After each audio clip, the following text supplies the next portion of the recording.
Hello everyone, welcome to Careers 360 and the question for discussion is according to kinetic theory of gases at absolute zero temperature, which of the following option is correct? See, absolute zero temperature, it means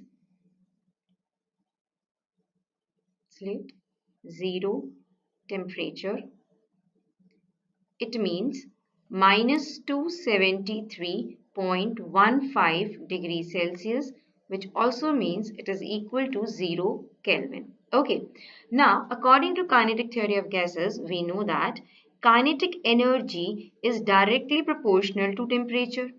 Now since temperature is 0 Kelvin, so we can say that kinetic energy is also equal to 0.